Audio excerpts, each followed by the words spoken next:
6 शास्त्र, 18 पुराण और 200 से कुछ ज्यादा उपनिषद, महाभारत, ऐसे बड़े बड़े ग्रंथ केवल सत्संग के लिए ही हैं। अनेक प्रकार की रामायण, भारतवर्ष में ऐसा सुना है लगभग 300 रामायण प्रचलित हैं, अलग अलग भाषाओं में। मुख्य रूप से हम लोग श्रीमद् वाल्मीकि रामायण जानते हैं, श्री रामचरितमानस को जानते हैं, राधेश्याम रामायण से भी परिचित हैं, हनुमान नाटक से भी परिचित हैं। तो ऐसी बहुत सारी रामायण भी हमारे बीच में प्रचलित हैं। इन अनेक शास्त्रों का, सदग्रंथों का उद्देश्य एक ही है कि प्रियतम हम तुम एक हैं, कहन सुनन को दो, मन को मन सो तौलिए, तो दो मन कबहू न हो। प्रियतम हम तुम एक हैं, कहन सुनन को दो, मन को मन सो तौलिए, तो दो मन कबहू न हो। वेद बार बार कहते हैं अयम आत्मा परब्रह्म। ब्रह्म सूत्र का प्रारंभ ही होता है अथा तो ब्रह्म जिज्ञासा, अथ अतः ब्रह्म जिज्ञासा। 4 शब्द हैं सूत्र में। ब्रह्म सूत्र का पहला जो सूत्र है अथा तो ब्रह्म जिज्ञासा, अथ अतः ब्रह्म जिज्ञासा। और जब भागवत शुरू होती है तो जन्माद्यस्य यतः, जन्म अद्य अस्य यतः, जन्माद्यस्य यतोन्वयादितरतः। इनका उद्देश्य यही है कि ये हमें ज्ञान हो जाए कि हम उस परमात्मा का अंश हैं। 2 क्यों हैं? 2 इसलिए हैं, एक सेव्य है और एक सेवक है। ठाकुर जी हमारे सेव्य हैं, हम उनकी सेवा करते हैं। अगर हम एक हो जाएंगे तो फिर दर्शन कैसे होंगे? दर्शन के लिए तो 2 बनना पड़ेगा, राधा माधव रूपकम। यद्यपि राधा और कृष्ण दोनों एक हैं, लेकिन अब एक में कौन किससे प्रेम करे, तो प्रेम करने के लिए 2 होना पड़ता है, तभी तो प्रेम होगा। तो वैसे ही हम और ठाकुर जी भी 2 इसलिए हैं, वो हमारे आराध्य हैं और हम उनके आराधक हैं। वो हमारे प्रेम धन हैं, हम उनके प्रेमी हैं। तो प्रियतम हम तुम एक है। भागवत भी यही सुनाना चाहती है कि जो नर है वही नारायण है, और जो नारायण है वही नर है। खुद को पहचानो। यदि हमने खुद को पहचान नहीं पाया, समझ नहीं पाए, हाड़ मांस का शरीर ही मानते रहे, तो हमारी बहुत बड़ी भूल है। ये शरीर हम नहीं हैं, ये शरीर तो शरीर ही है। हम जब कहते हैं ना कि हम बोल रहे हैं, तो हम का इशारा कहाँ होता है? हाथ की ओर होता है क्या? न पैर की ओर? भाई पूछो, क्या तुम पैर हो? नहीं नहीं, पैर हमारा है। हाथ किसका है? हमारा। सिर किसका है? हमारा। आंख किसकी है? हमारी। हृदय किसका है? हमारा। लीवर किसका है? हमारा। तो वो जो कह रहा है हमारा, वो कौन है? ये तो शरीर हुआ। आदमी का जब देहांत हो जाता है तो शरीर वहीं रहता है, और फिर भी लोग कहते भैया चले गए, जाने वाला चला गया, सूनी काया पड़ी रही। ऋषि मुनि क्या मुल्ला पंडित और क्या पीर पैगंबर, खाली हाथ यहां से लौटे दारा और सिकंदर। नहीं किसी के संग गया है, नहीं किसी के संग गया है, ये चांदी ये सोना। जितनी राम ने भर दी चाबी, उतना नचे खिलौना, उतना नचे खिलौना, उतना नचे खिलौना। जितनी राम ने भर दी चाबी, उतना नचे खिलौना। चंदन सी तेरी काया जल करके खाक होगी। ये जो सोने सी काया है, चंदन सी चांदी सी काया है, अग्नि में जल करके भस्म हो जाती है। तो इस शरीर को हमें अपना नहीं मानना है, वो जो आत्म तत्व है उसको पहचानना है। तो यही सब उपाख्यान श्रवण करते हुए भागवत कथा एक एक कथाओं के माध्यम से हमारे अंदर से अज्ञान को, मोह को, माया को मिटा देती है और हमारे हृदय में भगवान को विराजमान कर देती है। अथवा यूं कहो कि वह तो विराजे ही हैं, उनकी पहचान करा देती है। क्योंकि ईश्वरः सर्वभूतानां हृदयेषु अर्जुन तिष्ठति। भगवान तो सबके हृदय में है, लेकिन पोजीशन वही है, कस्तूरी कुंडल बसे मृग ढूंढे वन माही। कस्तूरी कुंडल बसे मृग ढूंढे वन माही। इसका मतलब समझते हैं?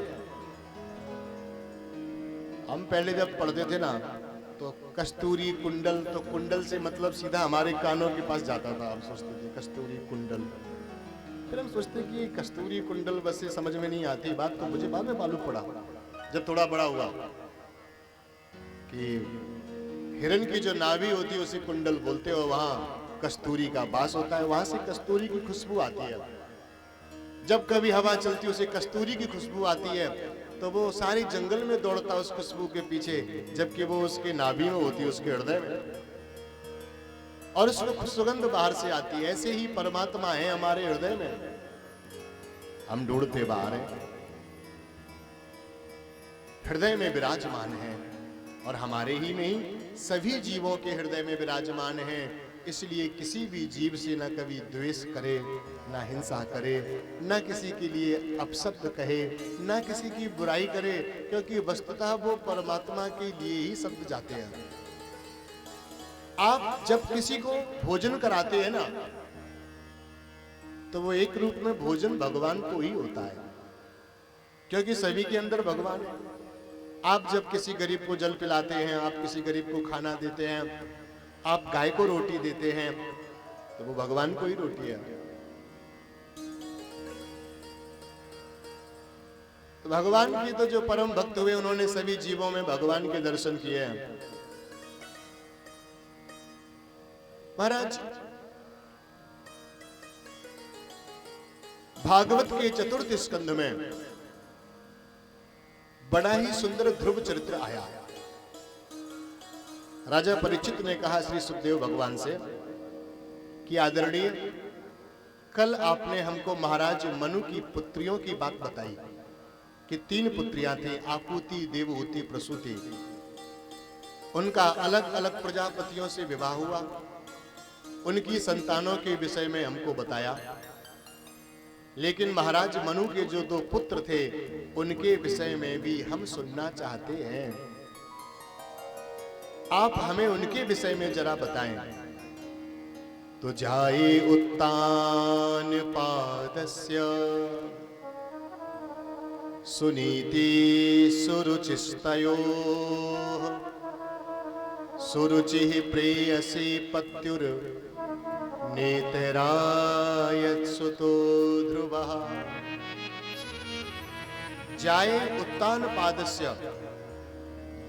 सुखदेव भगवान कहते हैं परीक्षित, महाराज मनु के जो बड़े पुत्र थे उनका नाम था उत्तानपाद और उनकी रानियां थी दो, सुनीति सुरुचिस्तयोः। सुनीति सुष्टु नीति यस्य सा सुनीति। सुनीति कौन है? जिसकी नीति बढ़िया हो, समीचीन हो, धर्म के पथ पर चलने वाली जो हो वह है सुनीति। और सुरुचि जो मन के अनुसार चलने वाली हो वही सुरुचि है। तो आप संसार में देखेंगे प्राणी दो स्वभाव के होते हैं। कुछ लोग चलते हैं बुद्धि के कहने से और कुछ लोग चलते हैं मन के कहने से। बुद्धि क्या कहती है? प्रातः काल जल्दी उठो, उठ करके साफ सफाई करो, समय से स्नान करो, संध्या वंदन करो, भगवान का ध्यान करो, भगवान का पूजन करो, उसके बाद कुछ बाल भोग लो, दूसरी सेवाओं में लग जाओ। और मन क्या कहता है? 10 बजे सो करके उठो। मन तो चाहता है रात के 2 बजे सो, सुबह 10 बजे उठो और उठते ही सबसे पहले मंजन ब्रश करके चाय नाश्ता करने लग जाओ। पूजा पाठ स्नान ध्यान, भगवान बैठे हैं तो बैठे रहने दो, कोई मतलब नहीं। तो मन तो ऐसा ही है, मन लोभी मन लालची, मन पापी मन चोर, मन के मते न चालिए पलक पलक मन और। तो मन के अनुसार हमें नहीं चलना है सज्जनों, बुद्धि के अनुसार हमें चलना चाहिए।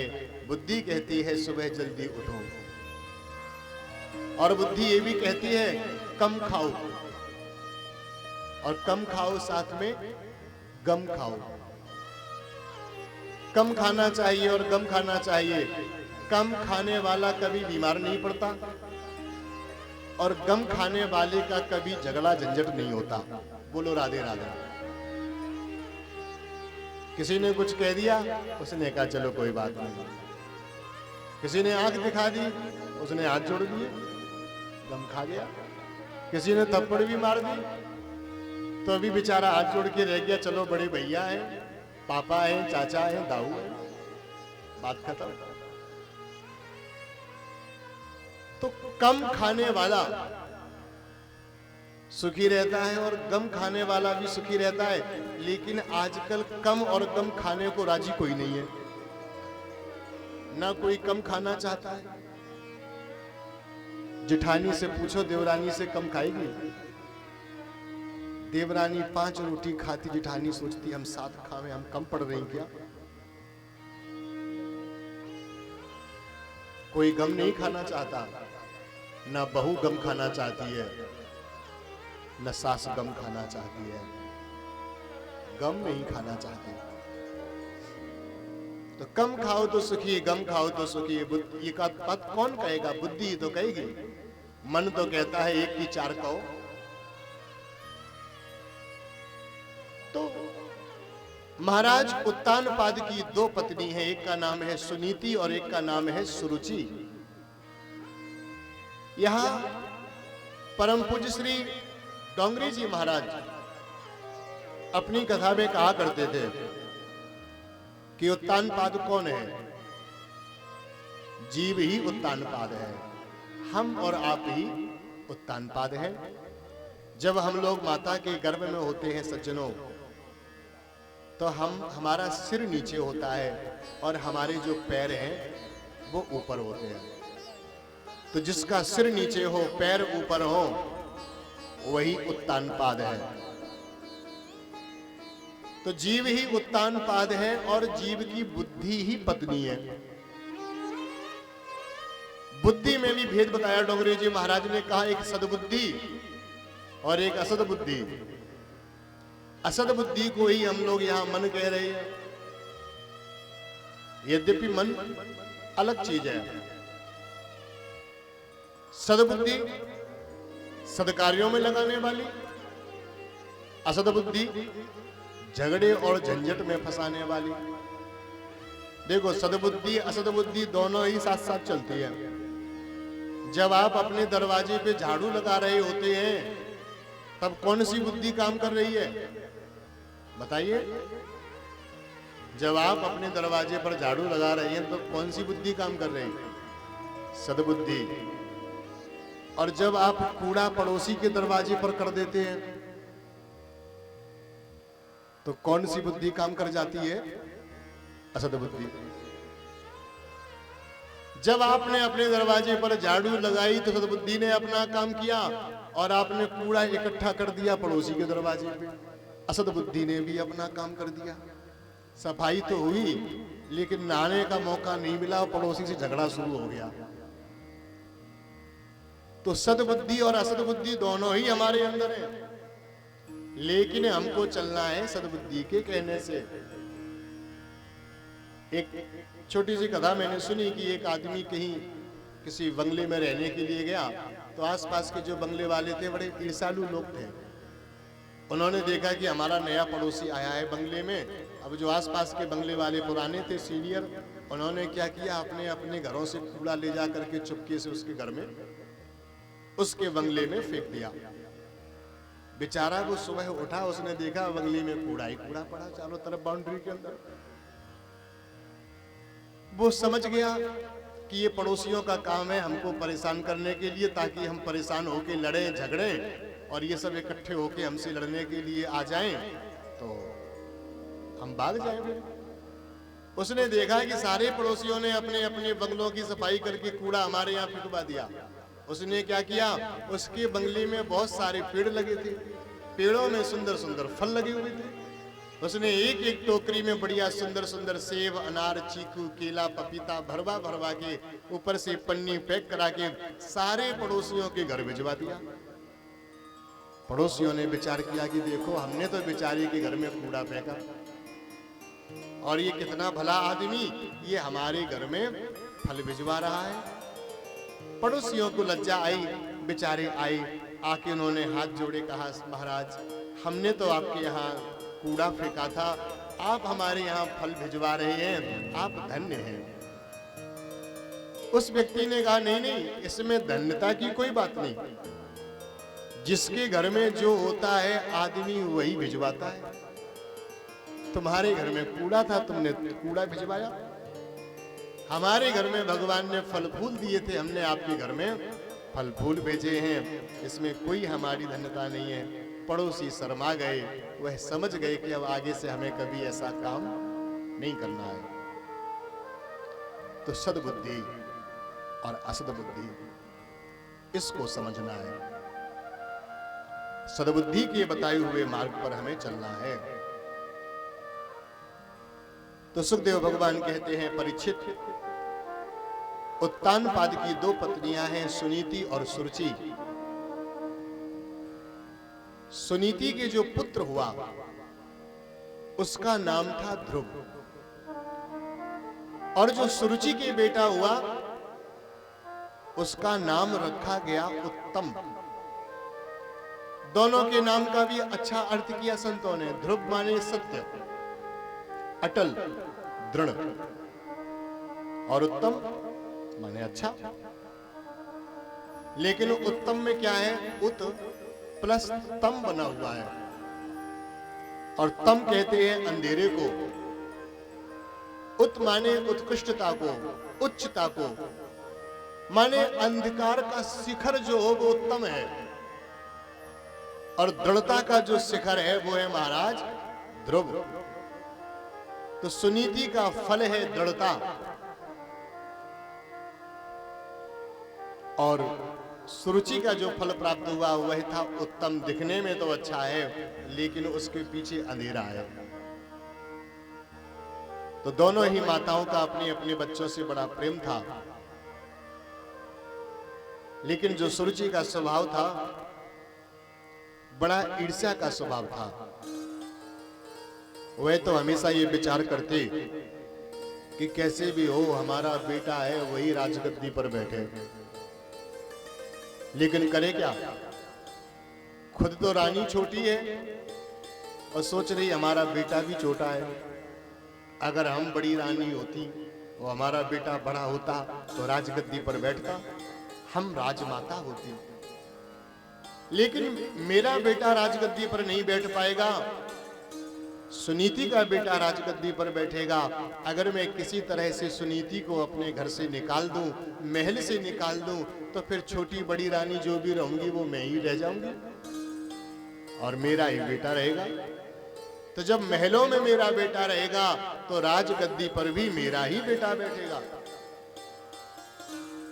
तो ऐसा विचार करके सुनीति हर बार यही सोचा करती कि कभी ऐसा हो।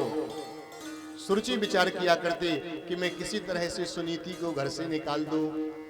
उसने सुनीति के जीवन में एक कमी देखी, कमी थी नहीं, उसको दिखी। उसने क्या देखा कि सुनीति को संतों से बड़ा प्रेम है। आए दिन संत आते रहते हैं, संतों को भोजन कराती हैं, दक्षिणा देती हैं, सुंदर मोतियों के हार पहनाती हैं, उनके चरणों को धुल करके चरणामृत पीती है। ये देखा और ये सारी बातें उसने राजा को कह सुनाई। कहा महाराज आप नहीं जानते आपके पीछे महलों में क्या चल रहा है। महाराज ने पूछा क्या चल रहा है, तुम बताओ। सुरुचि ने कहा महाराज मैं कुछ कहूंगी तो आप कहोगे तुम्हें सौतिया डहा है, इसलिए मैं कुछ कहती नहीं हूं, लेकिन अब मुझसे बिना कहे रहा भी नहीं जाता। महाराज ने पूछा बात क्या है। सुरुचि ने कहा सरकार जब आप घर में नहीं होते हैं तो जो बड़ी महारानी है रोज न जाने कहां कहां से संतों को बुलाती है और वो संत न जाने उनसे एकांत में क्या वार्ता करते रहते हैं। हमको तो वो वहां कभी बुलाती नहीं है, हम तो बस संतों को आते जाते देखती हैं, खूब भोजन कराती हैं, खूब दक्षिणा देती हैं और खूब सेवा करती हैं, उनके चरणों को धुल धुल करके पीती हैं। राजा महान थे, उन्होंने कहा देवी इसमें बड़ी महारानी के प्रति कोई संदेह का भाव मत रखो। क्यों? बोले वो तो वैष्णवों में भगवान के दर्शन करती हैं, संतों में भगवान के दर्शन करती हैं, वो इसी भाव से संतों की सेवा करती हैं। तुम अपने मन में जरा भी ग्लानि का भाव मत लाओ, वह तो बहुत महान है। छोटी रानी सोचने लगी हम तो उनकी बुराई करने आई थी, इनकी दृष्टि में तो वो और महान हो गई। छोटी रानी ने कहा महाराज हमें कुछ नहीं, आप उन्हें महान कहो चाहे अति महान कहो, लेकिन लोग तो भला बुरा कह रहे हैं, लोग न जाने क्या क्या कह रहे हैं और आपके ऊपर कलंक लगेगा तो फिर आप क्या करोगे, इसलिए अभी सब समझ जाओ। जब कई बार ऐसी बुराई की तो एक दिन महाराज ने सुनीति को बुलाया और सुनीति से पूछा देवी एक बात बताओ। कहिए महाराज, क्या सच में तुम्हें संतों से बड़ा प्रेम है? हाँ महाराज, हमें संतों की सेवा करना बहुत अच्छा लगता है। देवी संत तुम्हें क्या दे जाते हैं? सुनीति ने कहा सरकार संतों के पास देने के लिए क्या होता है, वह तो हमें भगवान का नाम सुनाते हैं, हमें गोविंद की कथा सुना जाते हैं, यही तो हमारा धन है, वो संत हमें देते हैं। राजा ने कहा अगर तुम्हें संत इतने प्यारे लगते हैं, सत्संग इतना अच्छा लगता है, तो देवी मैं विचार कर रहा हूं कुछ दिनों से कि अब तुम जंगल में ही रहने लग जाओ, जहां संत लोग रहते हैं वहीं तुम रहो, संतों की सेवा करना, संतों का सत्संग करना, भजन करना, और हाँ तुम्हारे रहने के लिए झोपड़ी और खाने पीने के लिए भोजन की व्यवस्था हम सब करवा देंगे। छोटी रानी तो बड़ी खुश हुई, बोले चलो अच्छा है, अब महाराज रानी को निकालने जा रहे हैं। और बड़ी महारानी उससे भी ज्यादा खुश हो गई। कहा महाराज हम भी यही सोचती थी कि हमारा भी ऐसा ही जीवन होता कि इन महलों के कैद खानों से छूट करके हम भी जा करके संतों के साथ में बैठ करके भगवान का भजन करते, और जहां जहां संतों के भोजन भंडारे होते वहां जाकर के मैं उनकी रसोई बनाती, उनके लिए भोजन तैयार करती, संतों को प्रसादी पवाती, और फिर जो संतों के पास में शीत प्रसादी बचती वही प्रसादी मैं ग्रहण कर लिया करती। मैं तो ऐसा ही सोचती थी, लेकिन आपसे कभी कह नहीं सकी। आज आपकी कृपा हुई है और आपने खुद ही मुझे मेरे मन का वरदान दे दिया है, तो इसलिए महाराज इससे बढ़िया बात क्या हो सकती है। मैं आपकी आज्ञा से आज ही चली जाऊंगी। अब तो महारानी सुनीति ने ध्रुव जी को अपने साथ ले लिया है। छोटे से ध्रुव जी हैं, 2-2.5 साल के, स्वयं पीली धोती पहन ली, हाथ में करताल ले ली है। राजा ने छोटी सी कुटिया वहीं महल के थोड़ी सी दूरी पर जहां संतों की कुटिया आश्रम थे वहीं बनवा दी। छोटा सा बगीचा था, जंगल था। और आज दीवानी बन करके, मस्तानी बन करके महारानी सुनीति आज ध्रुव जी को साथ में लेकर के वन में जा रही हैं और बड़े प्रेम से आनंदित होकर के जा रही हैं, जैसे मीरा जी कभी अपना घर द्वार छोड़ करके वृंदावन चली आई थी। मीरा दीवानी हो गई, जैसे मीरा जगत को छोड़ करके कृष्ण के प्रेम में डूब करके महलों को त्याग करके आई थी, वैसे ही सुनीति ने भी महलों का त्याग कर दिया था। ओ मीरा दीवानी हो गई, मीरा मस्तानी हो गई, मीरा दीवानी हो गई, मीरा मस्तानी हो गई, मीरा दीवानी हो गई रे, मीरा मस्तानी हो गई, मीरा दीवानी हो गई, मीरा मस्तानी हो गई। श्याम रंग में रंगी चुनरिया हो,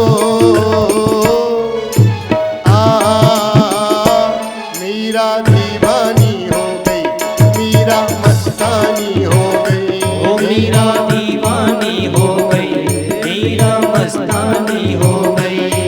ओ श्याम रंग में रंगी चुनरिया हो, ओ मीरा दीवानी हो गई, मीरा मस्तानी दोनों हाथ उठा करके तालियां मीरा दीवानी हो गई, मीरा मस्तानी हो गई।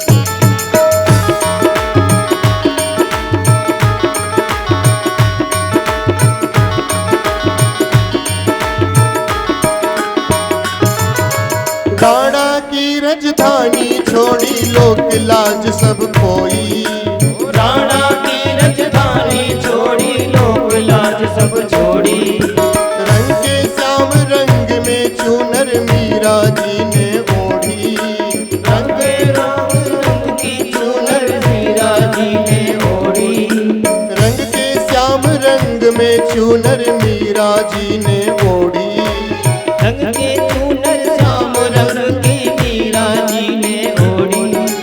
लोक लाज की नहीं खबरिया हो, मीरा दीवानी जय हो, हो मीरा मस्तानी हो गई, ओ मीरा दीवानी हो गई, ओ मीरा मस्तानी हो गई, मीरा दीवानी हो गई, मीरा मस्तानी हो गई।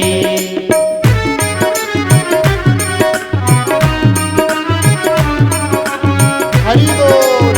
दोनों हाथ उठा करके तालियां बजाते हुए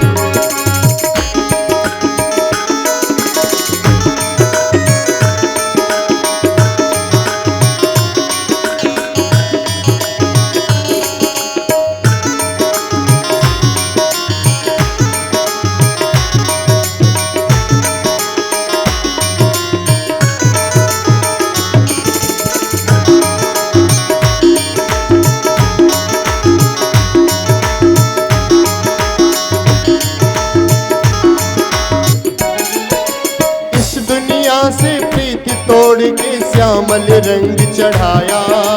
इस दुनिया से प्रीति तोड़ के श्यामल रंग चढ़ाया।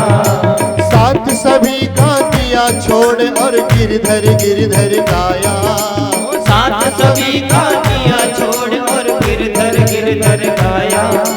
साथ सभी का दिया छोड़ और गिरधर गिरधर गाया। साथ सभी का दिया छोड़ और श्यामल गिरधर गाया।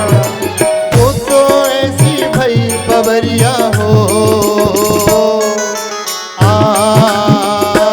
मीरा दीवानी हो गई, मीरा मस्तानी हो गई। मीरा दीवानी हो गई, मीरा मस्तानी हो गई। श्याम रंग में रंगी चुनरिया हो मीरा, ओ मीरा, ओ मीरा दीवानी हो गई, मीरा मस्तानी हो गई। ओ मीरा दीवानी हो गई, मीरा मस्तानी हो गई। ओ मीरा दीवानी हो गई, मीरा मस्तानी हो गई। मीरा दीवानी हो गई, मीरा मस्तानी हो गई। बोलो बांके बिहारी लाल की जय। जय जय श्री राधे। थोड़ा सा बेस डाल दीजिए, सादा लग रहा है। तो मीरा की तरह, अथवा यूं कहो मीरा ने सुनीति की तरह घर द्वार छोड़ा था। क्योंकि जो सुनीति की कथा है ना, वो सतयुग की कथा है, और मीरा की कथा कलयुग की कथा है। माने हमारे और आपके संग की है मीराबाई। भले ही हम लोगों से 500-600 वर्ष पूर्व हुई, अगर मानो कभी बैकुंठ में मिली तो यही तो कहेंगे कि हम लोग संग की है। तू भी कलयुग की है, मैं भी कलयुग की हूं। तो सुनीति की जो कथा है वो सतयुग की कथा है। सुनीति ने महलों का त्याग किया, एकांत में जाकर के कुटिया बना करके रहने लगी। संतों की सेवा करती है, सत्संग करती है, भजन करती, कीर्तन करती। कुछ समय बीत गया। ध्रुव जी महाराज 5 वर्ष के हो गए। एक दिन खेलते खेलते ध्रुव महलों में पहुंच गए, और जब महलों में पहुंचे उन्होंने देखा कि महाराज उत्तानपाद अपनी गोद में छोटे पुत्र उत्तम को लेकर के खिला रहे हैं। ध्रुव जी के मन में आया कि मैं भी अपनी पिता की गोद में अपने भाई की तरह खेलूं। जाके पिता को साष्टांग प्रणाम किया। ध्रुव जी का नियम था, जब भी पिता से मिलते थे तो प्रणाम करते थे, जब भी आमना सामना होता तो प्रणाम करते थे। अब आजकल हमारे बच्चे माता पिता को पैर छूना भी भूल गए हैं। और कभी कहो ना पैर छुओ तो ऐसे पैर छूते कि ऐसा संकट आ गया। अब पैर छूने की जगह बहुत बच्चे तो घोंटू ही छू लेते हैं।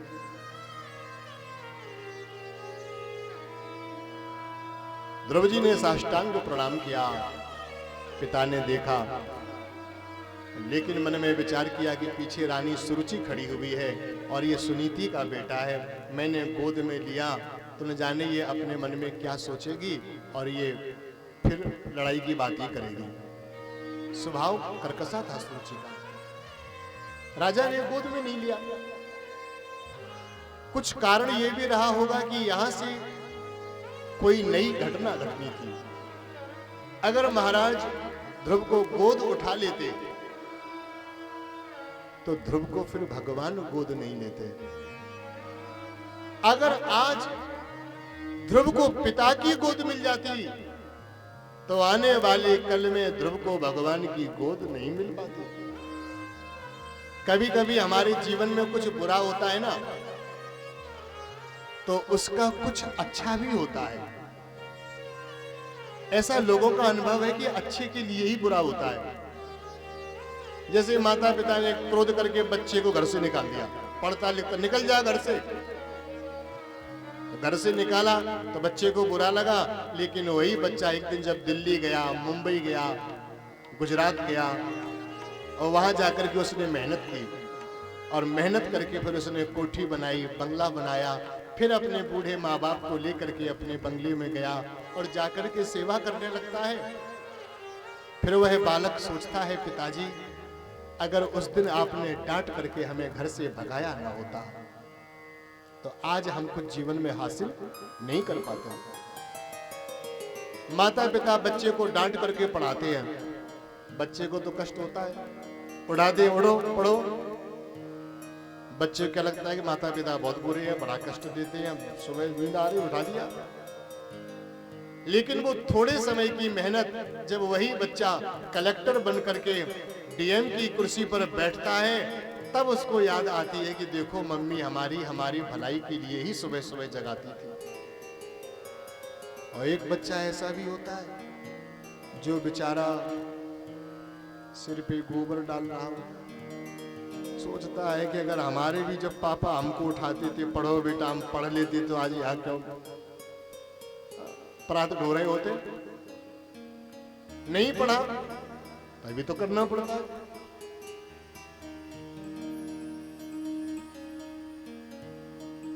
तो भैया परिश्रम जीवन में बड़ा फलदायी होता है।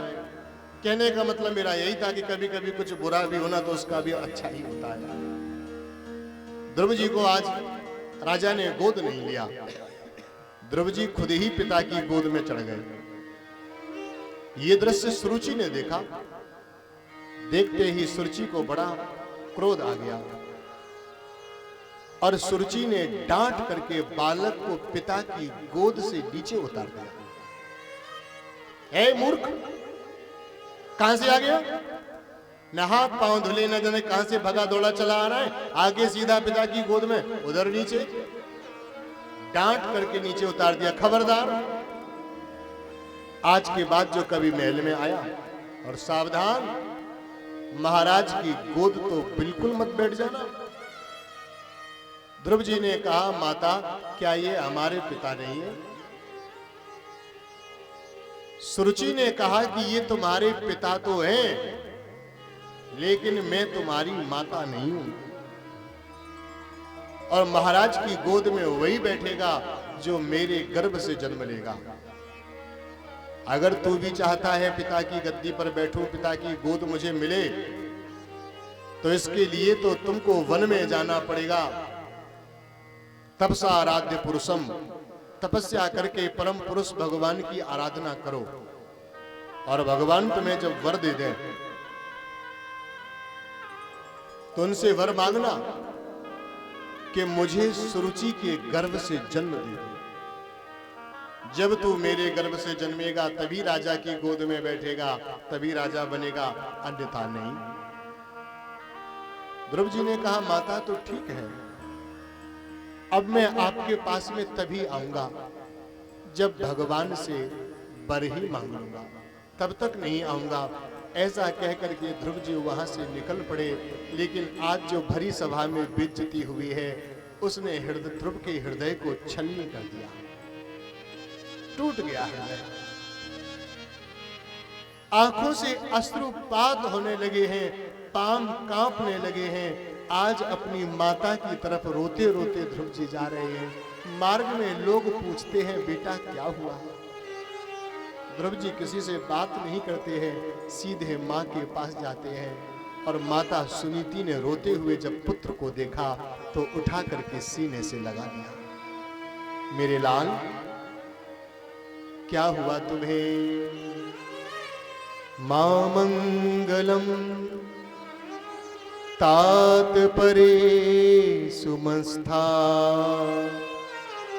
भुंक्ते जनो यत् पर दुख दस्तत।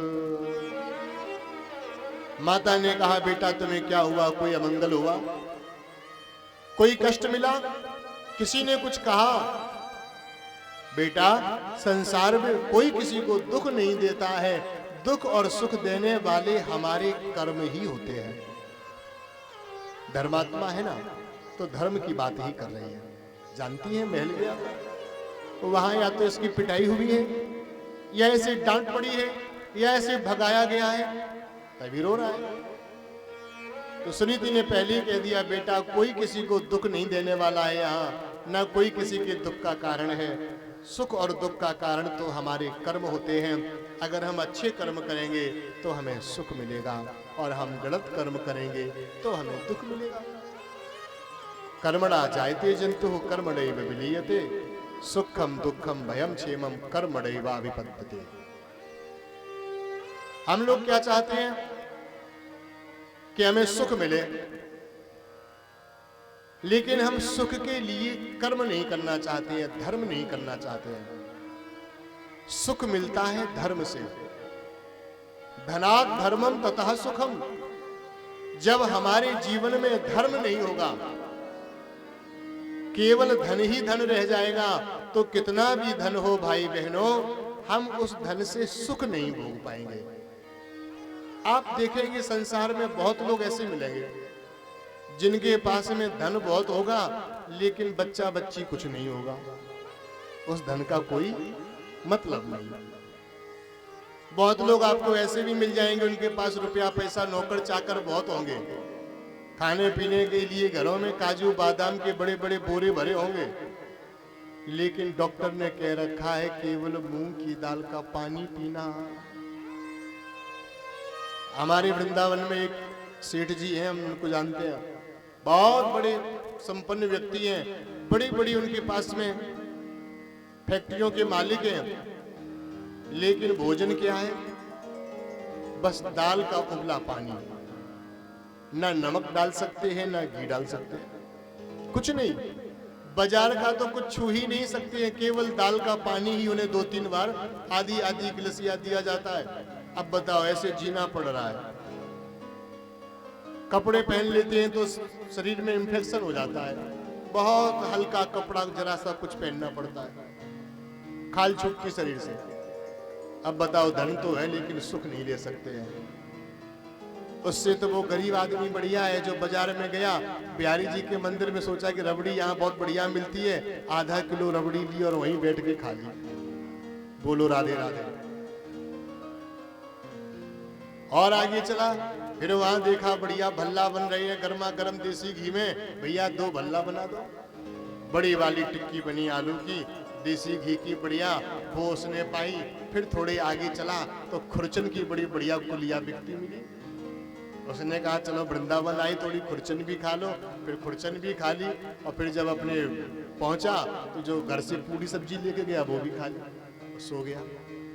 अब बताओ, ये सुखी है कि वो आदमी सुखी है? तो धनात् धर्मम, अगर हमने अपने जीवन में धर्म नहीं किया, धन कितना भी कमा ले, हम सुखी नहीं रह सकते हैं। तो सुख हमको मिलता है धर्म से, सुख मिलता है सत्कर्मों से। तो माता सुनीति ने यही उपदेश किया, और फिर पूछा, बेटा बताओ तुम्हारे संग में क्या हुआ? ध्रुव जी ने आज रोते रोते सारी बात बता दी। कहा, मां, मैं जब वहां पहुंचा, मैंने देखा मेरे पिता की गोद में मेरा छोटा भाई खेल रहा। मैंने विचार किया कि मैं भी अपने पिता की गोद में बैठूं। तो जैसे ही मैं बैठा था, माता ने मुझे गोद से पटक दिया। मां, मैंने उनसे कहा कि छोटी मां, क्या मैं महाराज का बेटा नहीं हूं जो आप मुझे गोद से नीचे उतार रही हो? मां, उन्होंने मुझसे कहा कि तू महाराज का बेटा है, मेरा बेटा नहीं है। और उन्होंने ये भी मुझसे बोला कि अगर तुम चाहते हो महाराज की गोद में बैठना तो जंगल में चले जाओ, जाकर के वहां भगवान की तपस्या करो, फिर उनसे वरदान मांगना कि तुम्हारा अगला जन्म जो हो मेरे गर्भ से हो, तब राजा की गोद बैठोगे। सुनीति की आंख से आंसू बरसने लगे। माता सुनीति ने कहा, बेटा ठीक बात है, मैं तो तुमसे बस इतना ही कहूंगी कि ऐसा कर्म करो कि अब तुम्हें गर्भ में आना ही ना पड़े। गर्भवास समम दुखम न भूतो न भविष्यति। गर्भ जैसा दुख जीव को कहीं मिलता नहीं है, जैसा दुख उसे गर्भ में भोगना पड़ता है। अब तुम्हें गर्भ में आना ना पड़े, अपनी मुक्ति का उपाय खोजो। पुनरपि जननम पुनरपि मरणम पुनरपि जननी जठरे शयनम, यह संसारे खलु दुस्तारे कृपया पारे पाहि मुरारे। भज गोविंदम भज गोविंदम भज गोविंदम मूढ़मते। समझाया, बेटा ऐसा कर्म करो कि अब गर्भ में ना आना पड़े। माता ने ठीक ही कहा कि जाकर के भगवान की तपस्या करो, क्योंकि तपस्या से ही यहाँ सारे साधन सिद्धि लाभ होता है। तपवल रचय प्रपंच विधाता, तपवल विष्णु सकल जग त्राता, तपवल शंभु करहि संघारा, तपवल शेष धरई मही भारा। सब तपस्या के बल से ही होता है, इसलिए पुत्र तपस्या करो, लेकिन भगवान से वरदान में उनकी गोद मत मांगना। भगवान से वरदान में पिता की गोद मत मांगना। भगवान से वरदान मांगना तो परमात्मा की गोद ही मांगना। प्रभु से प्रभु की गोद मांग लेना, तुम्हारा जीवन सफल हो जाएगा और हमारा भी जीवन सफल हो जाएगा। जननी जने तो भक्त जन, के दाता के सूर, नाही तो जननी बांझ रहे, काहे गवावे नूर। संतों ने कहा है माताओं से कि जननी जने तो भक्त जन, कि अगर बच्चे को जन्मना है तो केवल पुत्र पैदा मत करो। कैसा पुत्र पैदा करो? जननी जने तो भक्त जन, ऐसा पुत्र पैदा करो जो 21 पीढ़ियों को तारने वाला हो। अगर ऐसा भक्त पैदा नहीं कर सकती हो तो के दाता, दानी पुत्र को जन्म दो, क्योंकि दानी भी 21 पीढ़ियों को तार देता है। जिस परिवार में कोई दान करने वाला भक्त पैदा हो जाता है वही भी 21 पीढ़ियां तारता है। के दाता के सूर, या फिर सूरवीर, ऐसा कोई वीर को जन्म दो जो भारत माता के लिए हंसते हंसते अपने प्राणों को भी न्यौछावर कर दे। तो ऐसा वीर भी अपनी पीढ़ियों को तार देता है, जो वीर मातृभूमि की रक्षा के लिए अपने प्राणों को उत्सर्ग कर देता है, दान कर देता है। ना ही तो जननी बांझ रहे। अगर ऐसा ही बच्चा पैदा करना है जो केवल मोबाइल में गेम खेल सके तो भैया फिर तो फायदा ही नहीं है कुछ। खाली जनसंख्या बढ़ाने से क्या मतलब? के दाता के सूर, भक्त जनो दाता जनो सूर जनो। महाराज, संतान के लिए भी उद्देश्य होता है। ऐसा नहीं कि ये बच्चा धोखे से जन्म ले लिया ना।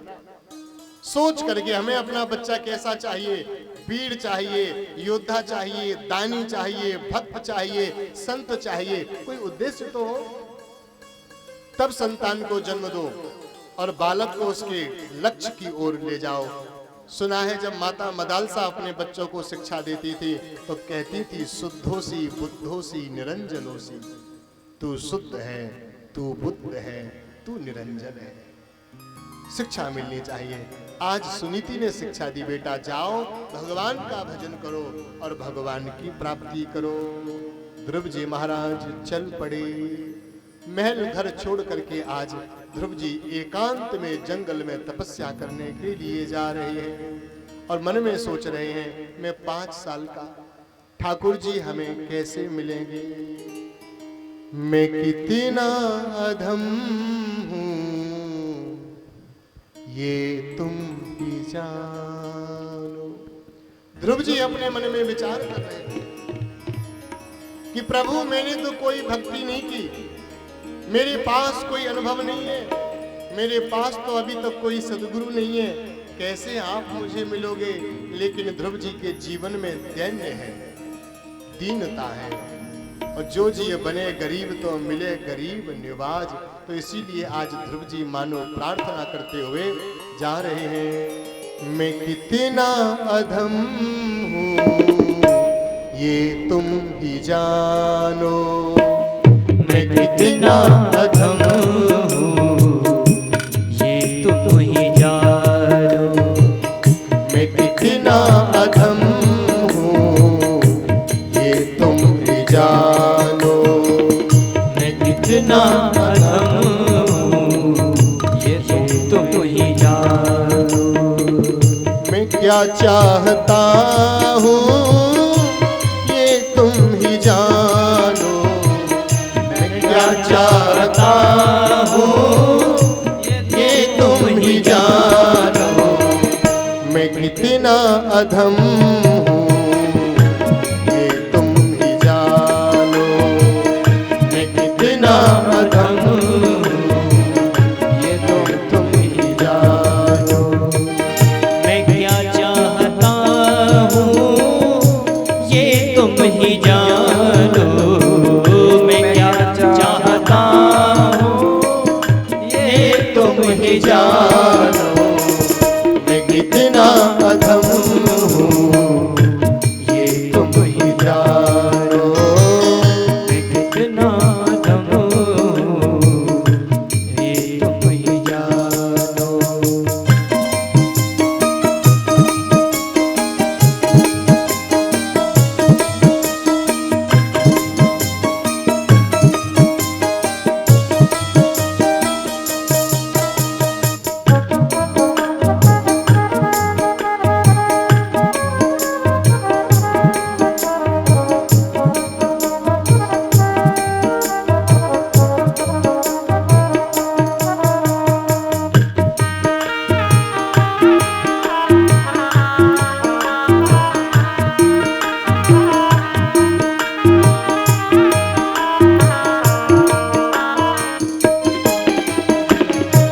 ना दीनता है ना भाव भक्ति। न दीनता है ना भाव भक्ति। ना दीनता है ना भाव भक्ति। ना दीनता है ना भाव भक्ति। ना कुछ भजन है ना आत्मशक्ति। ना कुछ भजन है ना आत्मशक्ति। मैं क्या मांगता हूँ ये तुम ही जानो। मैं क्या मांगता हूँ ये तुम ही जानो। मैं कितना अधम हूँ ये तुम ही जानो। मैं कितना अधम हूँ ये तुम ही जानो।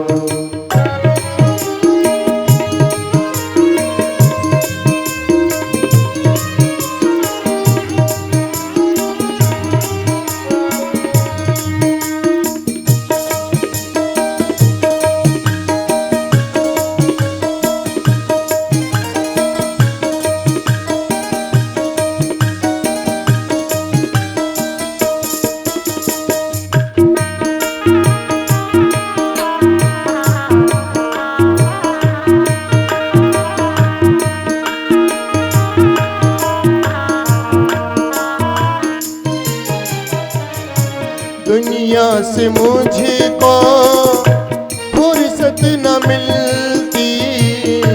दुनिया से मुझको फुर्सत न मिलती। दुनिया से मुझको फुर्सत न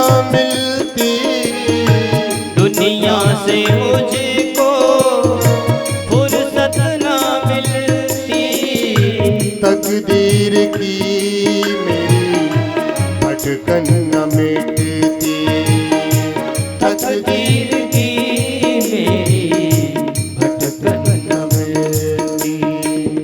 मैं क्या देखता हूँ ये तुम ही जानो, मैं क्या देखता हूँ ये तुम ही जानो।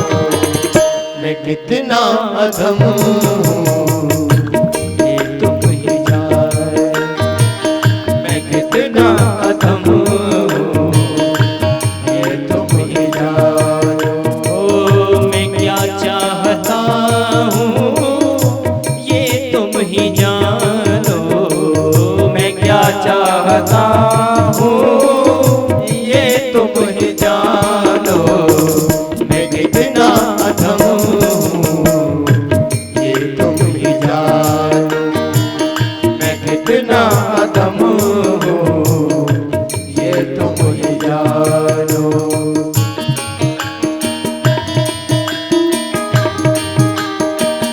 श्री राधे।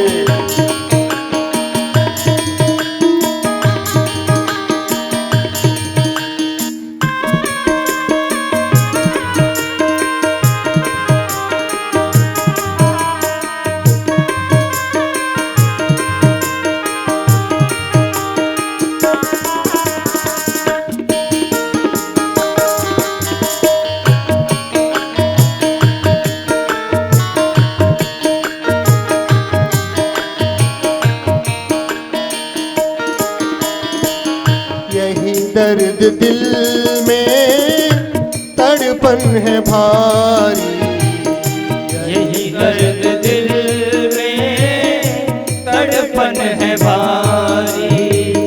यही दर्द दिल में तड़पन है भारी। यही दर्द दिल में तड़पन है भारी। तेरे दर पे आया मर्जी तुम्हारी, तेरे दर पे आया मर्जी तुम्हारी।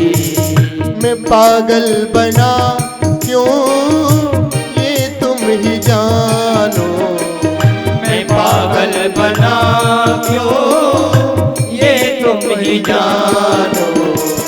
मैं कितना अधम हूँ ये तुम ही जानो। मैं कितना अधम हूँ ये तुम ही जानो। मैं क्या चाहता हूँ ये तुम ही जानो। मैं क्या चाहता हूँ ये तुम ही जानो। मैं कितना अधम हूँ ये तुम ही जानो। मैं कितना अधम हूँ ये तुम ही जानो। मैं कितना अधम हूँ ये तुम ही जानो। ये तुम ही जानो। ये तुम ही जानो। बोलो वृंदावन बिहारी लाल की जय। जय जय श्री राधे। ध्रुव जी महाराज वन को प्रस्थान करते हैं, माता से आशीर्वाद लेकर के वन गमन किया। आज गोविंद की कृपा से गुरु की प्राप्ति हुई, और जब गुरुदेव की कृपा हुई तो गुरुदेव से आज ध्रुव जी महाराज को भगवान का परम सुंदर मनोहारी मंत्र मिला। और नारद जी ने श्री ध्रुव जी महाराज को बड़ा ही सुंदर द्वाद साक्षर मंत्र प्रदान किया। ओम नमो भगवते वासुदेवाय। नारद जी ने यह मंत्र ध्रुव जी को दिया, भागवत कहती है। और नारद जी सभी के गुरु भी हैं। जब तक हमें कोई योग्य गुरु अपनी शरण में ना ले तो भागवत को गुरु मान करके ओम नमो भगवते वासुदेवाय इस मंत्र का जप करना चाहिए और इस मंत्र के जप के प्रभाव से कोई सुयोग्य गुरु आपको अपनी शरणागत लेकर के आपको पार लगा देगा, उस प्राण प्यारे से मिला देगा। ध्रुव जी पर कृपा हो गई। अच्छे गुरु बड़ी भगवत कृपा से ही मिलते हैं। नहीं देखो संसार में ऐसे गुरु तो बहुत हैं, हरे शिष्य धन शोक ना हरे। ऐसे गुरु तो मिल जाएंगे जो धन तो ले लेंगे लेकिन शोक नहीं लेंगे, दुख नहीं बांटेंगे। एक बार एक गुरुजी किसी भक्त के घर गए। भक्त बड़ा श्रद्धालु था, कहा गुरुजी हमारे यहाँ रहो। गुरुजी बोले ठीक बेटा, आज तुम्हारे घर रुकेंगे। उस भक्त का जो छोटा बेटा था वो बड़ा भक्त था। उसने कहा गुरुजी हम आपके पाम दबा में। गुरुजी बोले बेटा दबा। गुरुजी भोजन करके शाम को 8 बजे रात्रि को विश्राम करने लगे। बच्चा बड़ा भक्त था, पैर दबाने लग गया। पैर दबाते दबाते 2 घंटे हो गए। बच्चे ने सोचा कि गुरुजी तो कह ही नहीं रहे बेटा जाओ। आधा घंटा, 1 घंटा, 2 घंटा। बच्चे को लगा कि लगता है गुरुजी सो गए, चलो अब मैं खुद ही यहां से उठता हूं। तो जैसे ही उठने लगा तभी गुरुजी ने करवट बदली और बोले बेटा कितने भाई हो? गुरुजी 4। अच्छा बेटा अब ये वाला पैर दबाओ। बच्चा बेचारा दूसरा पांव दबाने लगा। फिर 2 घंटा हो गए, 12 बज गए। बच्चे ने सोचा कि लगता गुरुजी अब सो गए। अब तो मैं एक बार उठता ही हूं, आधी रात बची है और जाकर के थोड़ा विश्राम करूं। तो जैसे ही उठने को हुआ तो गुरुजी ने फिर पूछा बेटा कितने बच्चों की शादी, कितने भाइयों की शादी हो गई? बोला गुरुजी 2 की हो गई, 2 बचे हैं। अच्छा ठीक बेटा ये हाथ दबाओ जरा। गुरुजी को कोई परवाह नहीं, चाहे चेला बेचारा हाथ पांव दबाते दबाते मर जाए। दूसरा हाथ बेटा हाथ दबाने लग गया। 2 बज गए। बच्चे ने कहा कि चलो अब घर अब चलें, जल के सो में। जैसे ही उठने को हुआ गुरुजी ने फिर करवट बदली। बोले बेटा कहां जा रहे हो? ये वाला हाथ तो रह ही गया। अच्छा गुरुजी फिर दबाने लग गया। गुरुजी ने पूछा बेटा कितने भाई हो? बच्चा बोला 3। गुरुजी को याद आ गई कि ये रात को तो शाम को तो कह रहा था कि 4 और अब कह रहा है 3। गुरुजी बोले तुमने बेटा शाम को तो कहा था कि हम 4 भाई हैं। बच्चा बोला शाम को तो 4 थे, अब 3 ही बचे। क्यों? एक कहां गया? बोला है एक तो आपके पैर दबा दबा के मर गया। हरे शिष्य धन शोक ना रही। ऐसे गुरु भी मिल सकते हैं महाराज। अच्छा शिष्य भी कमजोर नहीं होते, शिष्य भी होशियार होते हैं। एक शिष्य ने सुना कि हमारे गुरुजी मर गए, बड़ा खुश हुआ। और वो महात्मा का पूरा गांव ही चेला था। पूरे गांव वाले बड़े खुश भंडारा करने लगे। बोले क्यों कर रहे? बोले गुरुजी मर गए, चैन मिल गया। क्यों? बोले भली भाई गुरु मर गए, चेलन पाई चैन। बरस बरस में आवते धोती कुर्ता लेन। भली भाई गुरु मर गए, नहीं तो हर साल गुरुजी आ जाते गुरु पूर्णिमा पे और धोती कुर्ता रुपया पैसा हमको देना पड़ता। तो जैसे गुरु वैसे चेला, लोभी गुरु लालची चेला। चेला भी कोई कम थोड़ी है। आजकल कोई चेला इसलिए गुरु नहीं बनाता कि गुरुजी ऐसी कृपा करें हमको भगवान मिल जाए। चेला सोचता है ऐसे गुरुजी हमको मिल जाए जो हमारी दुकान चलने लग जाए, दुकान चल जाए, व्यापार चल जाए, कोठी बन जाए, बेटा हो जाए, सब काम हो जाए। तो लोभी गुरु लालची चेला हो ही नरक में ठेलम ठेला। लेकिन जब कोई भगवत प्राप्ति की कामना रखता है तभी उसे किसी योग्य गुरु की प्राप्ति होती है।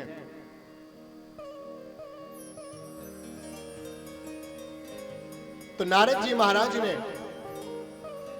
ध्रुव जी को अपना शिष्य बनाया, द्वादशाक्षर मंत्र दिया। ध्रुव जी पहुंचे मथुरा के यमुना के तट पर मथुरापुरी में, और वहां बैठ करके उन्होंने भगवान का भजन शुरू कर दिया।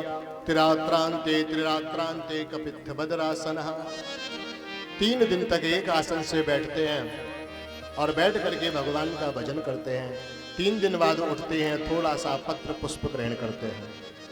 1 महीना, दूसरा महीना हुआ, द्वितीयं च तथा मासम षष्ठम षष्ठेर्भको दिने।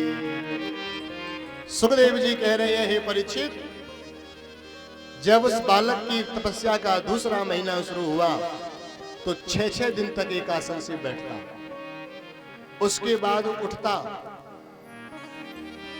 तो वह तृण प्रहलाद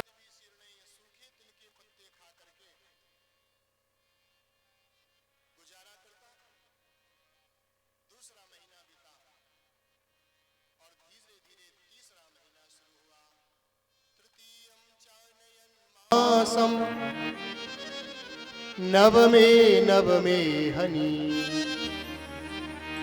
जब तीसरा महीना शुरू हुआ तो 9 दिन तक एक ही आसन से बैठते हैं, और 9 दिन के बाद जब उठते हैं तो केवल जल पी लेते हैं।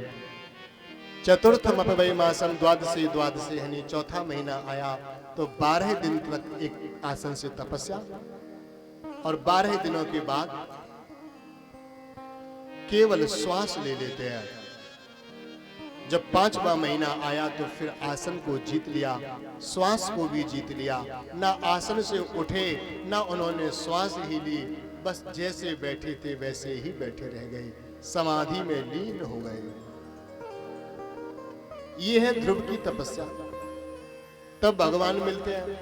हम लोग बेचारे ले दे के एकादशी करें भी तो वही नहीं पूरी पड़ती, उसी में 2-4 बार कूटू की पकौड़ी, मखाने की खीर, दुनिया भर का जूस, काजू बादाम, न जाने क्या क्या, लौकी की खीर, और सारा बड़ा बड़ा इंतजाम ही होता है पूरा। वैसे दिनों में तो कम खाया पिया जाता है, कम तैयारी। एकादशी में ज्यादा तैयारी करनी पड़ती है। बोले कल एकादशी, आज से तैयारी शुरू, ये बनेगा ये बनेगा ये बनेगा। ऐसा व्रत करें हम लोग तो कौन सा बड़ा व्रत है? इसमें हम लोगों से मतलब केवल हमसे ही है, आप लोगों से नहीं। क्योंकि माताओं के विषय में तो भैया अपन कुछ कह ही नहीं सकते। माताओं जैसे व्रत कोई कर भी नहीं सकता।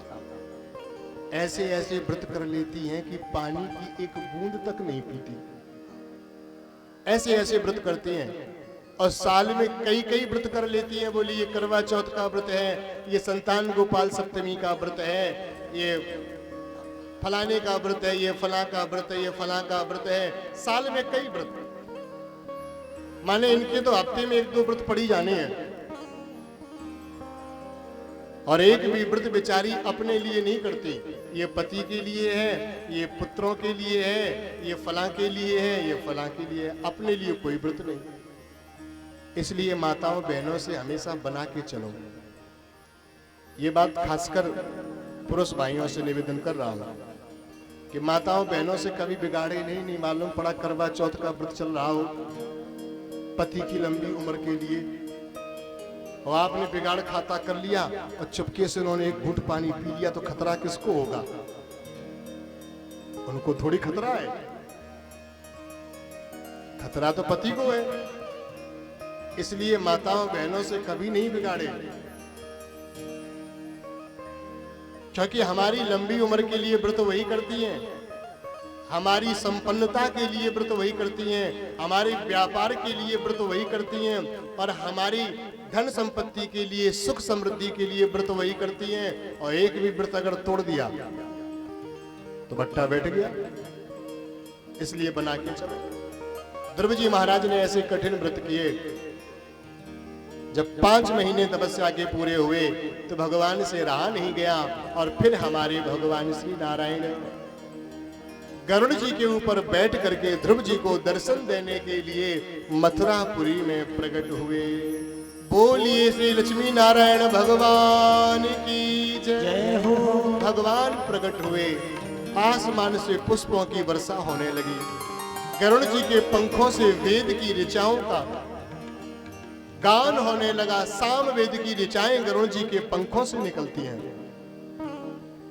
भगवान श्री हरि ध्रुव जी के दर्शन कर रहे, लेकिन ध्रुव जी तो बैठे बैठे ध्यान में ओम नमो भगवते वासुदेवाय ध्यान में डूबे हैं। प्रियतम हम तुम एक है, डूब गए उनके ध्यान में।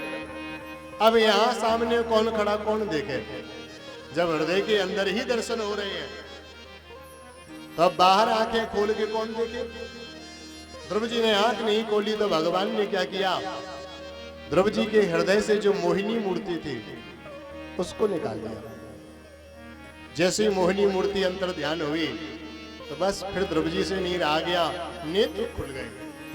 जैसे आंखें खुली तो सामने देखा भगवान श्री हरि खड़े हुए हैं। जैसे गुरुदेव नारद जी ने कहा था, शांताकारं भुजगशयनं पद्मनाभं सुरेशं विश्वाधारं गगनसदृशं मेघवर्णं शुभांगं। जैसा कहा था, जैसा सुना था, नील सरोरुह नीलमणि नील नीरधर श्याम लाजहि तन शोभा निरखी कोट कोट सतका। जैसा सुना वैसे दर्शन हुए। ध्रुव जी महाराज बोलना चाहते हैं तो बोल नहीं पा रहे, उठना चाहते हैं तो उठ नहीं सके। तब पस्पर्श बालम कृपया कपोले, ध्रुव जी महाराज के कपोल से गाल से भगवान ने अपने शंख का स्पर्श कराया। शंख के छूते ही ध्रुव जी के गले में माता सरस्वती जागृत हो गईं और फिर तो सरस्वती के जगते ही ध्रुव जी महाराज ने भगवान की बड़ी सुंदर स्तुति की। योऽन्तः प्रविश्य मम वाच्यमिमां प्रसुप्ता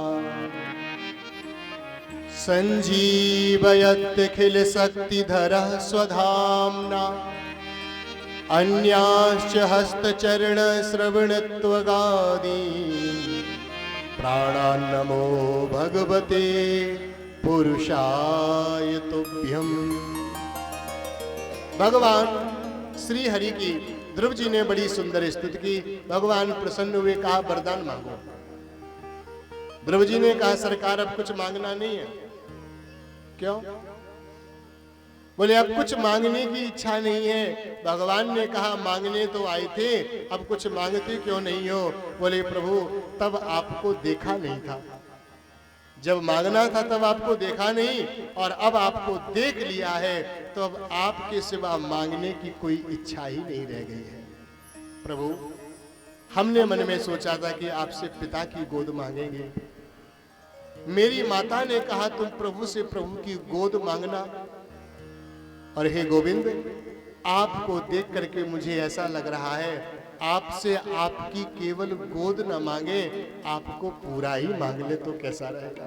प्रभु आप हमारे पिता बन जाओ, आप मेरे पिता बन जाइए। भगवान ने ध्रुव जी को उठा लिया, सीने से लगा लिया, बार बार मुख चूमते हैं और प्रभु ने अपनी गोद बिठा लिया। कहा बेटा मैं आज से तुम्हारा पिता ही सही, मैं तेरा पिता बन गया, लेकिन अब तुम घर जाओ। तुम्हारी जो जन्म देने वाली माता है जाके उसको प्रणाम करो, उसका आशीर्वाद लो, और जन्म देने वाले पिता का भी आशीर्वाद लो। और मेरा तुम्हारे लिए आज्ञा है, आशीर्वाद है कि तुम 60,000 साल तक उस राजगद्दी पर बैठ करके सुखोपभोग करना और प्रजा को धर्म की शिक्षा देना। ये तुम्हारे लिए मेरी आज्ञा है। ध्रुव जी ने कहा प्रभु आपकी आज्ञा सिरोधार्य है। धारण करके ध्रुव जी महाराज प्रभु से विदा लेकर के महलों की ओर चले।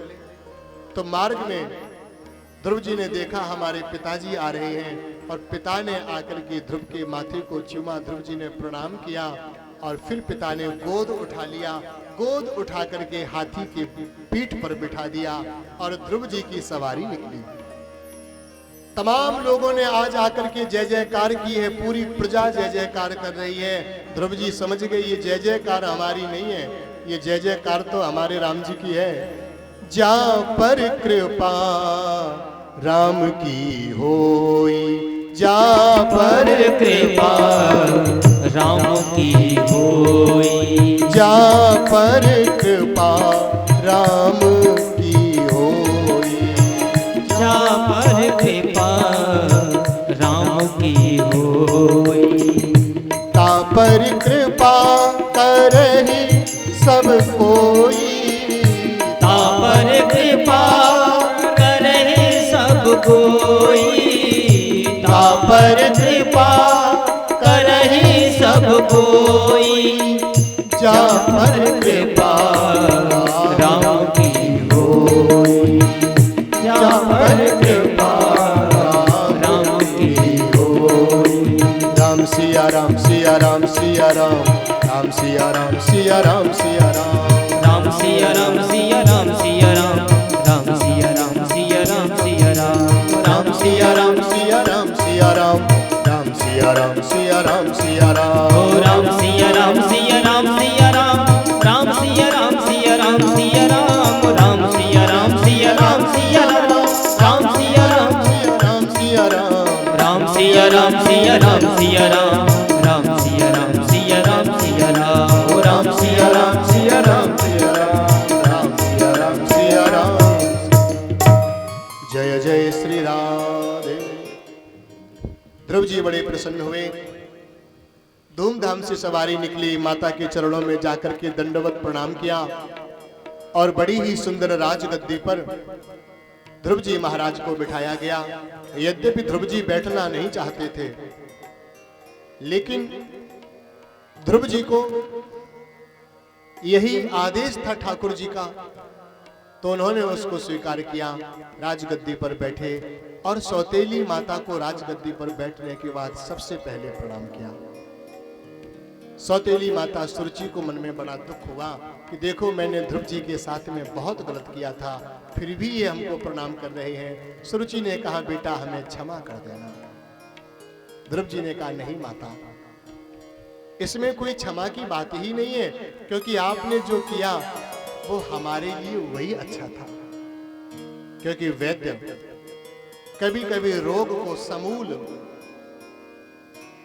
नाश करने के लिए कड़वी दवा भी रोगी को देते हैं, लेकिन उसमें वैद्य की नीयत अच्छी होती है। दवा भले ही कड़वी हो, लेकिन वैद्य की नीयत तो अच्छी है। माता आपके शब्द तो कड़वे थे, लेकिन उसका फल तो अच्छा था।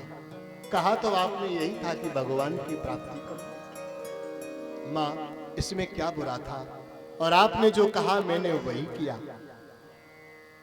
आपने कहा था तब पिता की गोद में बैठना, मैं तभी पिता की गोद बैठा हूं, लेकिन मैं फिर परम पिता की गोद बैठ गया। क्योंकि एक माता ने कहा पिता और दूसरी माता ने कहा परम पिता। तो मां मैंने दोनों माताओं की आज्ञाओं को सिरोधार किया है। तो ध्रुव जी का जीवन काल बड़ा बढ़िया रहा। राजगद्दी पर बैठे अपने भाई को बहुत सम्मानित करते, हमेशा अपने भाई को ही आगे रखते, छोटे भाई को। एक बार ध्रुव के छोटे भाई जिनका नाम था उत्तम, जंगल में शिकार खेलने गए। यक्षों का एक बगीचा था, बड़े सुंदर फूल खिले थे। उत्तम ने उसमें से कुछ फूल तोड़ लिए। यक्षों ने आकर के भला बुरा कहा। उत्तम को क्रोध आ गया, बात बढ़ गई। हमने आज आपसे कहा था ना, थोड़ा कम खाना चाहिए और थोड़ा कम खाना चाहिए। कम खाने वाला बीमार नहीं पड़ता, और कम खाने वाला झंझट में नहीं पड़ता। ध्रुव जी के भाई थे उत्तम, यक्षों से कहा सुनी हुई ध्रुव जी के भाई गम खाने वाले तो थे नहीं, राजा के भाई जो ठहरे। बात बढ़ गई, विवाद हो गया, युद्ध छिड़ गया। युद्ध छिड़ा तो उत्तम वहां अकेले थे, कुछ सैनिक साथ में रहे हो। यक्षों की बहुत बड़ी टोली थी, भयंकर युद्ध हुआ और उस युद्ध में उत्तम वीर गति को प्राप्त हुआ। उत्तम की मृत्यु का समाचार उत्तम की माता को मिला। तो जैसे माता सुरुचि को समाचार मिला, वह जंगल की ओर भागी और उसी समय जंगल में आग लग गई। बांसों के टकराने से आग लगी, उस आग में सुरुचि का शरीर जल गया। यहां संत कहते हैं ये आग सामान्य आग नहीं थी। जो अपराध भगत को करही, राम रोष पावक सोचरही। जो अपराध भगत को करही, जो भक्त का अपराध करते हैं वह एक ना एक दिन भगवान की क्रोध की आग से जल ही जाते हैं। किसका अपराध किया? ध्रुव का अपराध तो किया ही था, ध्रुव की माता का अपराध किया था। भक्त का अपराध भगवान क्षमा नहीं करते। और सवन अपराध को नाम मुचन है नीक, किंतु भक्त अपराध तो भैया है पत्थर की लीक।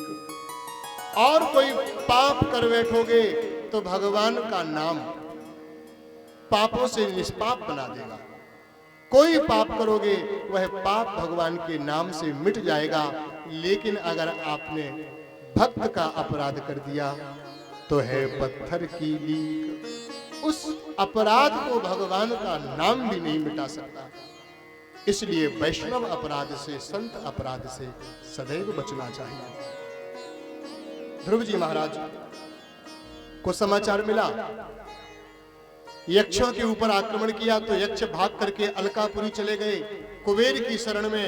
कुबेर उनकी रक्षा करने के लिए युद्ध मैदान में आए तो ध्रुव जी का कुबेर से युद्ध हुआ और लाखों करोड़ों यक्षों को ध्रुव जी ने समाप्त कर दिया, मार दिया। जब ध्रुव जी ने बहुत हिंसा की है, बहुत मारकाट मचा दी, तब ध्रुव जी के बाबा महाराज मनु वह पधारे और उन्होंने आकर के ध्रुव जी को युद्ध से शांत कराया। अलम बत्साति रोषेण तमो द्वारेण पाप मना। बेटा अलम, बस करो। ये जो क्रोध है ना, ये भी नरक का द्वार है। युद्ध को यहीं विराम करो। जो हुआ हुआ, अब आगे कुछ ना हो, यहीं युद्ध को विराम करो। ध्रुव जी महाराज ने बाबा की आज्ञा को मान करके युद्ध को वहीं विश्राम दे दिया। आगे युद्ध फिर नहीं चलाया। यही हमारे घरों में बड़ों का सम्मान होना चाहिए। छोटों में आपस में कितना भी झगड़ा हो, लेकिन जब बड़े बुजुर्ग आकर के समझावे तो बात को समझ जाना चाहिए और वहीं शांत हो जाना चाहिए, भले ही हमारा थोड़ा नुकसान ही क्यों ना हो। अगर हमारे बुजुर्ग हमसे कह रहे हैं कि बेटा तुम शांति करो, ठीक है, तुम्हें जो है वो कम है लेकिन तुम अब शांति करो, लड़ाई मत करो, ठीक है, कम में राजी हो जाओ। उनका आशीर्वाद मान करके आप कम में संतोष कर लेना, एक दिन परमात्मा आपको बहुत दे देगा। बड़ों की बात को सदैव मानना चाहिए, उनकी बात को कभी ना काटे। तो बाबा की बात को मान करके श्री ध्रुव जी महाराज ने युद्ध को त्याग दिया, वापस लौट आए। अंत काल में वह भगवान का भजन करते हैं और मृत्यु के सिर पर पैर रख करके श्री ध्रुव जी महाराज भगवान के धाम को जाते हैं। तो भगवान प्रसन्न होकर के ध्रुव जी को ध्रुव लोक ही दे देते हैं, जिसको आज भी हम लोग ध्रुव तारे के नाम से जानते हैं। बोलिए भक्त वत्सल भगवान की जय हो। आगे चल करके महाराज अंग हुए। अंग बड़े धर्मात्मा थे। अंग का पुत्र हुआ बेन, बेन का